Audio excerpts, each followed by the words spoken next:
Så ser den ren, og så ser den ren. Så bliver ren igen. Første gang jeg så nogen, der drejede, tænkte jeg, shit, det skal jeg også prøve. Det ser fedt ud. Men det var også lidt vildt. Altså, det er lidt vildt første gang, jeg var fat i, synes jeg, fordi at, altså, der er jo alligevel der er smæk på, ikke? Altså, den kører alligevel med det er ikke 1000 omdrejninger i minutter eller sådan noget. Der er rimelig smæk på. Du står med fingrene sådan 2 mm fra, og jernet bliver varmt, og spånerne rammer dig. Ja, det fede er, at man tager en træklods, og så tager du det, og så begynder du bare at dreje af. Du fjerner jo til. Du skal ligesom forestille dig, at du har tingene, før du laver den. Du tager bare sådan et stykke rundt klods, og så får du den til at blive til, ja, for eksempel den samme.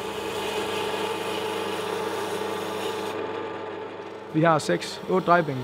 Og det er også lækkert nok, at man sådan står, for så står vi og snakker hen over drejebænkene over til andre sådan, øj, hvad du har lavet, og øj, kan man nok gøre sådan, og altså, sådan lidt. Og sådan, så kommer nogle nye op, der gerne vil lære det, og så lærer man dem der. Sådan, altså, vi er sådan en lille gruppe, der drejer heroppe. Det er ret fedt. Altså, det er nok en af hovedgrundene til, at jeg går her i hvert fald. Det er det der med, at vi har så meget frihed, at vi kan gøre så mange ting. For eksempel at gå op og dreje og sådan noget. Også at vi må gøre det uden der er lærer, så vi kan sagtens stå og hygge os og sådan noget heroppe. Jeg lavede på et tidspunkt en pokal med sådan, det var ikke 10 cm fod, og så gik den op sådan, og så den synes jeg blev ret fed. Den lavede jeg i kirsebærtræ, så den var sådan rigtig mørk i det. Sikkerhedsbriller.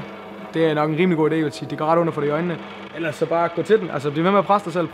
Prøv noget nyt. Altså, så vi laver jo også, når vi laver skåle, sådan, altså, vi vil gerne lave dem så tynde, vi kan lyse igennem dem. Det er nok sådan en god mig at kende til sidste år. Også vi prøver at gøre os så gode, så vi kan dreje dem så tynde, vi kan lyse igennem og sådan noget. Altså, bliv ved med at prøve nye ting og sådan noget.